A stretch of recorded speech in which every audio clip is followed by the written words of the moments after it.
everyone. Hi, everybody. Thank you for being here this evening. Did you enjoy the screening? Yeah? Good.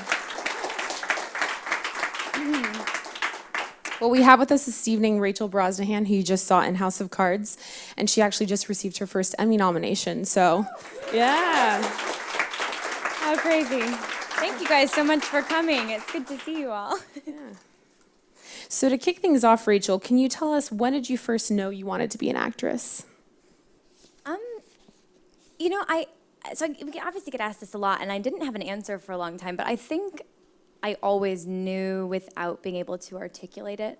I loved performing, but I mostly really loved to read as a kid. Like, I read sort of obsessively, anything and everything that I could get my hands on, and I used to sit there and like imagine the worlds and things. And then as I got older, I think I realized that everybody else was talking about wanting to go to college to be a doctor or a teacher or a scientist. And I was like, oh my God, I don't want to do anything. And then I was like, oh no, just kidding. I want to be an actor. And then my parents promptly fainted. So you're from Wisconsin, which is not Los Angeles. There's probably not a lot of acting in Wisconsin. Tell us about your transition to Los Angeles and pursuing an acting career here. Well, I actually live in New York. Now you do. I do, yeah. I was born in Milwaukee, but I moved to the Chicago suburbs when I was 4 or 5. So I spent most of my time just outside of Chicago. And then I went to college in New York, and have been there ever since. I can almost say I'm a New Yorker now, but I sort of go back and forth between here and New York. Did you go to college for acting, or like what formal training did you have? Talk to us about the transition from out of Wisconsin to New York. Yeah, so I went to NYU, and I studied at the Lee Strasberg Theater and Film Institute there. Yeah, and received some incredible training, yeah, I mean, that was the training I received. So technically, I'm method trained, and since then, I'm not that far out of school. So I've been lucky enough to, with shows like this and with other jobs, figure out how the things I learned in school apply to what I'm doing in the real world, and I've sort of picked and chosen things that have worked for me and realized that certain aspects of it don't. And I'd still actually love to go back to school and learn some other methods. I had a very concentrated training at Strasberg, which was incredible. But I'm interested in looking at Meisner and some other stuff. I'm sort of fascinated by the craft of acting, and still feel like I have so much to learn. Yeah. What types of classes or training were and are you currently in? Are you in any? Do you have a coach, or what does that look like? I do sometimes work with a coach in New York. I've been sort of fortunate enough to be so busy that I'm not even sure where I am currently. I've been sort of traveling around, but I'm definitely feeling like, I worked with a coach before, my coach in New York, the amazing Ted Slabersky, before doing this, because I was so utterly petrified when I received the script for this episode of House of Cards, and I had no idea where to begin. And Ted's always been good at sort of walking me off the ledge and then sitting down and breaking it down with me. Yeah. What do you consider your breakout moment, and how did you prepare for that role? It's so hard. I think other people would consider House of Cards to have been a breakout moment. I'm not really sure what that means. I think, I feel like I'm having breakouts over and over and over again, or breakthroughs more like, with myself and with how I want to do this and how I can do this. But I think House of Cards certainly has the biggest audience, and I was lucky enough to be on the show for 3 seasons. Yeah.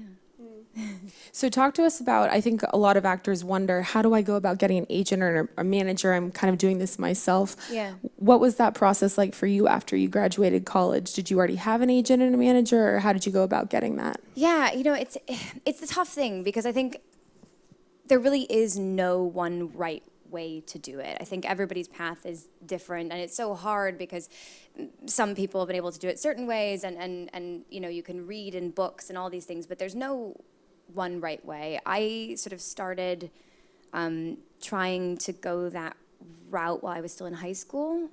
My senior year of high school, I tried to get an agent in Chicago and was lucky enough to find a small one there. And then through a series of the strangest course of events, ended up with the wonderful, innovative artists, and some of them are back here somewhere.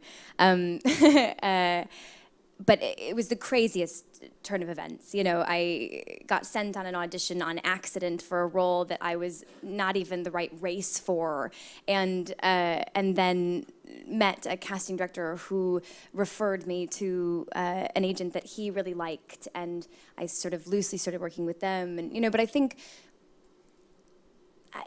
I feel like I'm not really in a position to be giving advice. I'm so new, you know? I feel like a baby. I feel like I change my mind about the course of all of this every single day. But I feel like something that's been really helpful for me through and through has been the training, has been classes, has been collaborating with other actors rather than competing with them. And being kind and working hard, I think, gets you really far. And doing everything. I know that I can't sit still. So when I was in college, I did every student film I could get my hands on, and all sorts of things that I found on Actors Access that kept me entertained, and started writing things that I wanted to be in, and read every play I could find. And yeah, I just feel like there is no one path, and like keep doing what you're doing, I guess, is the best way. I don't know if that helps. No, that does help, and it's nice. It's refreshing to hear somebody who's Emmy nominated say, "I don't know what I'm doing. I'm figuring it out." No idea. I don't think you ever do, really. You know, yeah. What was the first on-screen project that you booked, and tell us about what character that was and how that felt and how you prepared for that? Yeah, the first on-screen project I booked was a movie called The Unborn, a horror movie. With Gary Oldman, who I never met, but who's amazing, you know?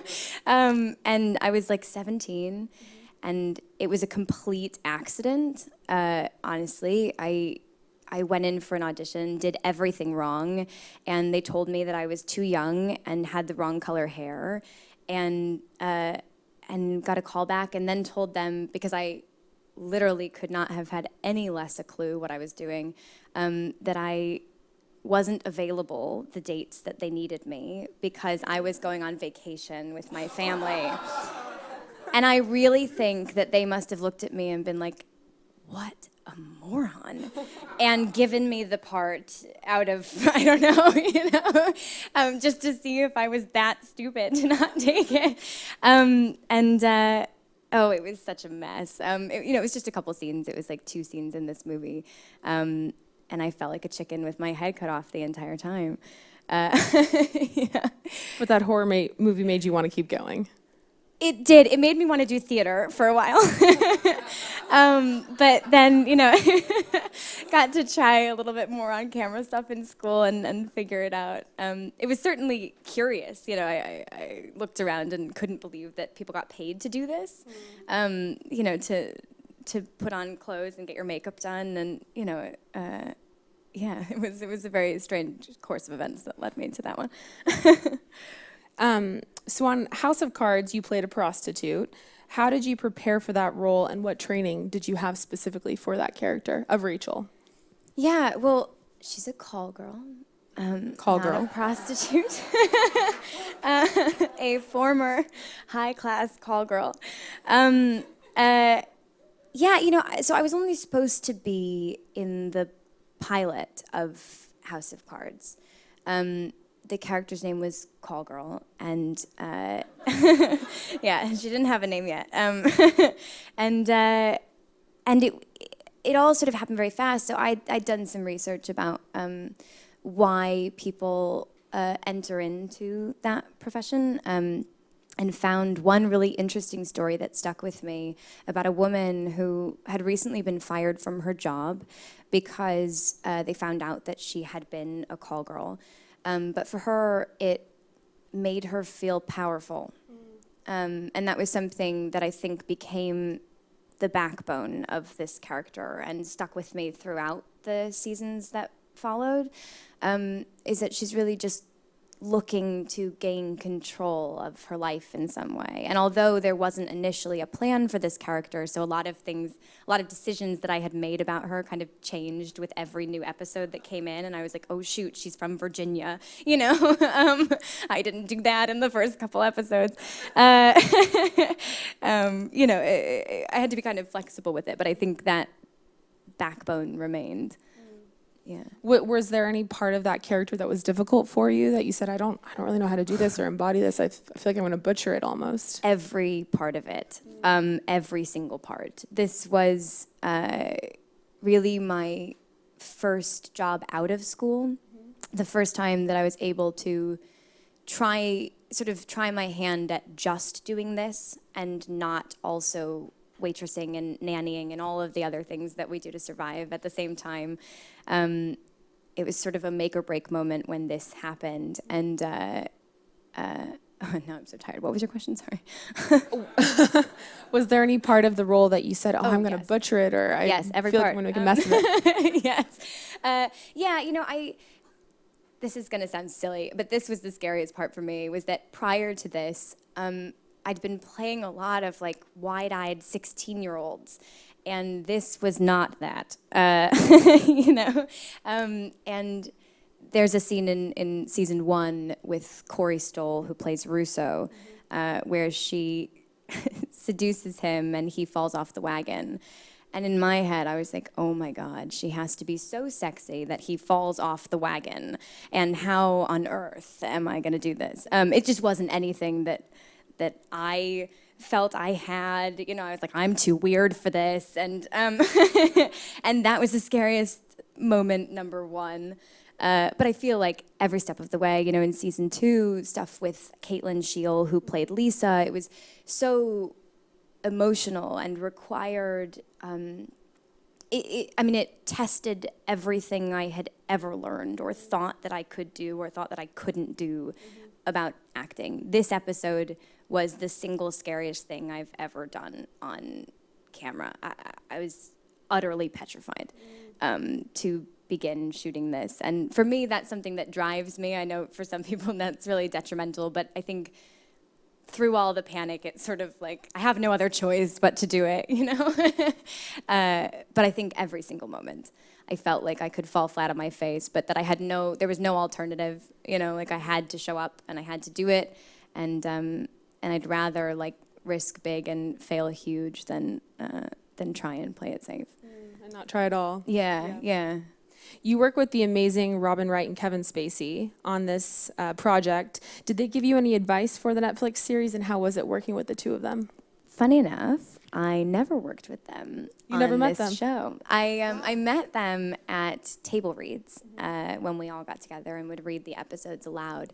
But Rachel largely existed in her apartment and in the back of a van later on. And so I never had a scene with either of them. But Robin directed an episode in season 2 that I was lucky enough to be in. So I didn't get to spend enough time with them for that, but they were very lovely and very encouraging and seemingly supportive of moving on the show, which was nice. Was that scary at all for you to say, oh my gosh, I'm working with Kevin Spacey and Robin Wright, these two veteran actors in the industry, and I'm just kind of starting out? Absolutely. Yeah, again, terrifying at every turn, really. But yes, definitely, especially as two actors that I had so admired my entire life. I mean, yes, absolutely petrifying is the answer to that. But they couldn't have been nicer in the limited interactions that we did have, which was encouraging. That's always nice. So you just received your first Emmy nomination. Congratulations again. Thank you. Thanks, guys. The nomination is Guest Actress in a Drama Series for House of Cards. Tell us how you found out about the nomination and your reaction when you found out about it, getting that call. I feel like I'm getting repetitive now, but I was asleep. I was really, this was very, very unexpected. I was planning to check the list later that day to see if Michael Kelly, who plays the wonderful Stamper, was nominated, which he is, which is amazing, and couldn't possibly be more deserved. So I woke up very late and sort of checked my phone that had exploded and was very pleasantly surprised. Yeah. Did mom and dad give you a call, and what was their reaction? They did. I think it was sort of a validation for them. I think no parent wants their child to come home and go, Mom, Dad, I'm going to be an actor. So I think they were like, okay, she's doing okay. She got an Emmy nomination. She's all right. Yeah. Does it still scare you to audition now that you've been in this show and received an Emmy nomination? Is that still a fear for you, and how do you overcome going into the audition room and showing yourself? I think as I'm fortunate enough to move forward with this, I'm actually getting scareder of auditioning because I feel like I have something to prove now, or like something to live up to, whereas there was something really liberating about sort of having nobody know who you are, because you have absolutely nothing to lose walking into any room. You have nothing to lose and everything to gain by surprising people who don't assume that you're going to be able to do anything good. And then if you don't, it's okay because they won't remember, And I definitely have started to feel the pressure a little bit, like I want to keep working, and I've been lucky enough to do this, and I've been lucky enough to be working over the last couple of years, and I'd like to keep doing that. Mm-hmm. I think I received some advice once, which I was talking about the last time I was here with the cast of Manhattan, which was that it's two parts. One, that you are the only you, and thus it means that you don't lose roles to anybody else.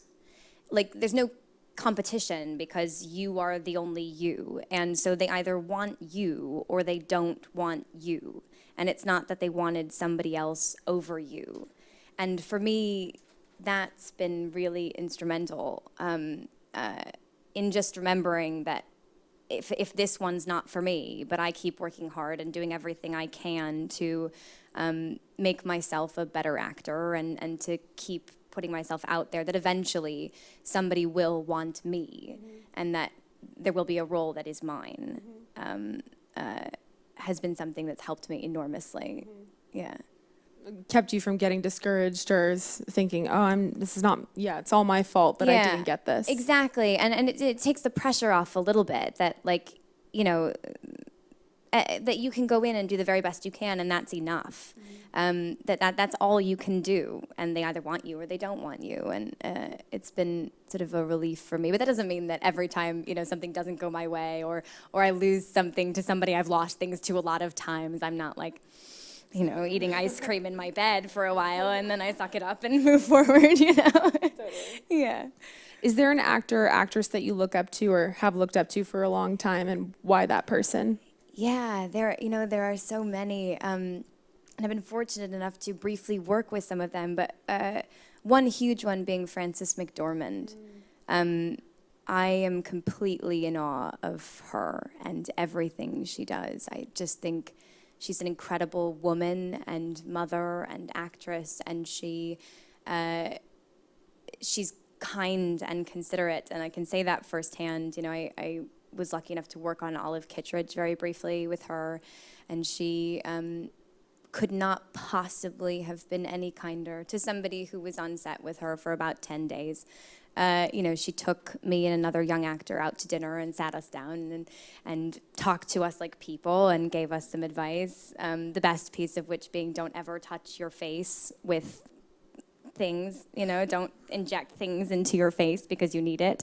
And I just think she's incredible. Yeah. Yes. So you appear also in Louder and Bombs, which was showcased at Cannes Film Festival. Yeah. How was it working with Jesse Eisenberg? And tell us about your character in that film. Oh, amazing. Again, I sort of come in and out of this movie, but Jesse's another actor that I think can do no wrong. I think he's amazing, and something that was nice to experience firsthand. he's so smart.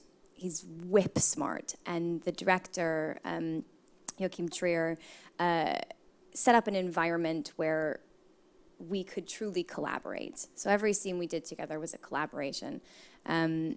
Jesse and Joachim are so passionate about what they do. They love their work. Jesse's writing and creating his own theater and everything. They're incredible.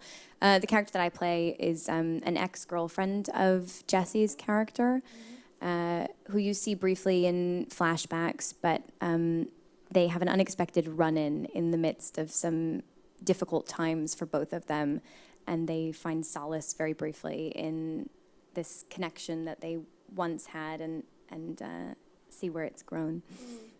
Did you attend Cannes and actually go to the festival? Or, I did. And how was that experience? Oh, it was wonderful. I was there for about 36 hours. Came from shooting Manhattan in Santa Fe and went to Cannes. It was a whirlwind. The dresses, everyone was beautiful there. The weather was amazing. No selfies? No selfies. Yeah, I know. I did hear that. I didn't see anyone taking selfies, which is good. People followed the rules. Yeah, I'd love to go again.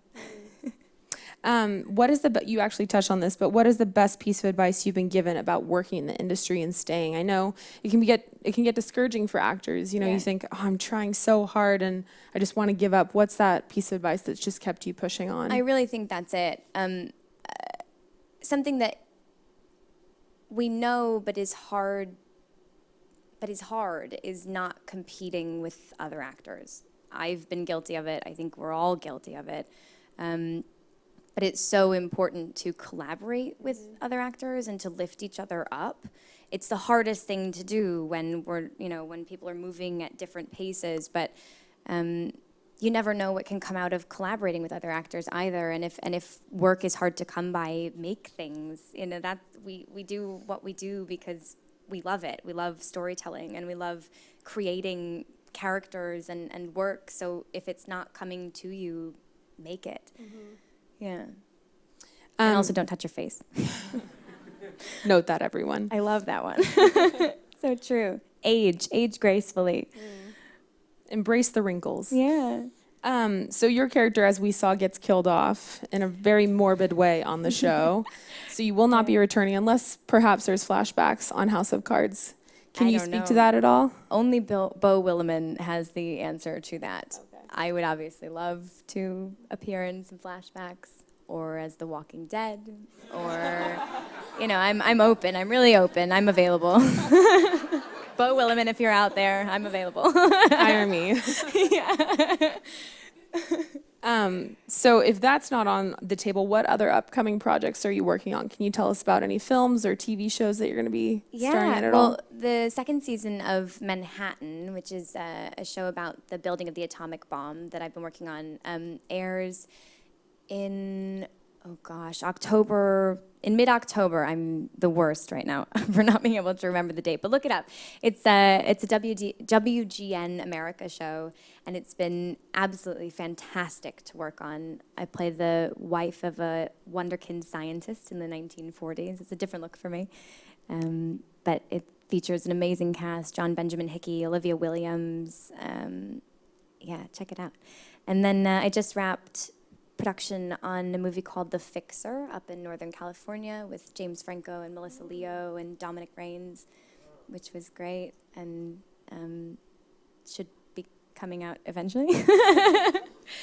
Louder Than Bombs, I think, will make an appearance later this year, and I have a small role in a movie called The Finest Hours coming out in January 2016. Awesome. Yeah. Congratulations. Thank you. You're a working actor. Yes, that's the dream, right? It's been good. Thank you. Thanks, guys. Well, we actually have some audience questions. Eric in the audience would like to know, how does working on a series designed to be binged change your process preparation or performance? Oh. And do you prefer this format to more conventional shows? I don't know if it changes the way you prepare. It's a luxury, certainly. On House of Cards, we have more time, or we had more time to shoot each episode than I've ever experienced working on network television. I I love binge watching television. I think it's an exciting new way to view things. It's more like a long film, and television is nice for actors in general because you get to take a character and develop it over the course of hours and hours and hours versus just two. Mm-hmm. Yeah. Ashley would like to know, what personality traits do you and your character share on the show of House of Cards? And is it easier to tap into those traits versus ones you don't share? I think at a certain point, to the second part of that question, they meld together a little bit.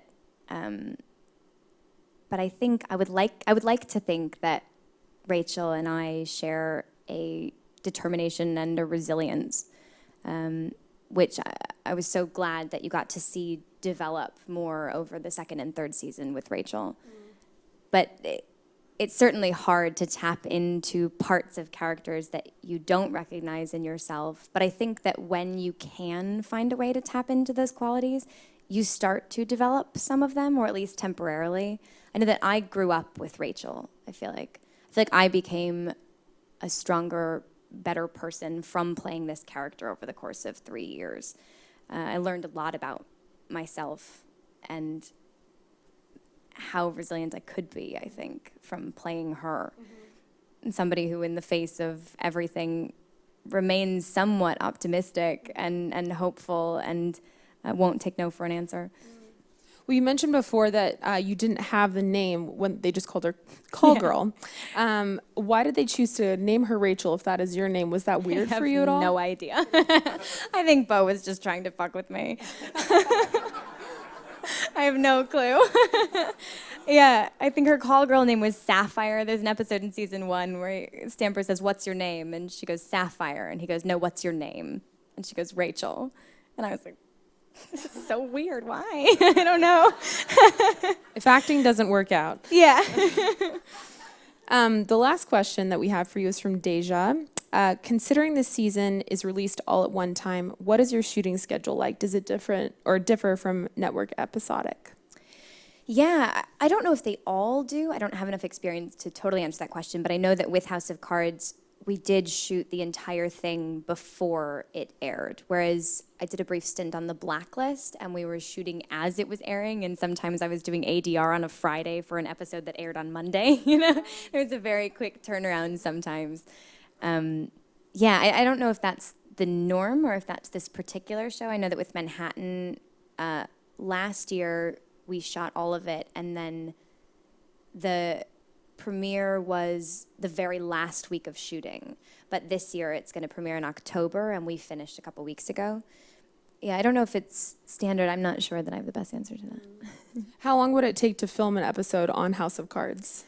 On House of Cards, we block shot 2 at a time over about a month. I think it was about a month for 2 episodes, but they were shot simultaneously, and the same director would direct 2 at a time, mostly, with a few exceptions, over the course of about 7 months, 6 months. Do you feel like because you're working on a Netflix show, which is, they release all at once and they can massage it a little bit more, the characters, and grow the characters, did you feel a difference in your character development being on a Netflix show versus? I don't know if it was being on a Netflix show specifically, but I do know that Netflix really trusted the Bo and crew in charge of the show and really let them take their ideas and run with it. From what I could tell, but of course we don't really know in our position what's going on above. But from what I can tell, they were pretty hands-off and really trusted them to do the work and make it great. Yeah. Well, if we can thank Rachel so much for being here today. Thank you guys so much for coming. And congratulations again on your Emmy nomination. That's amazing. Thank you very, very much. Thank you all for being here. Have a great night.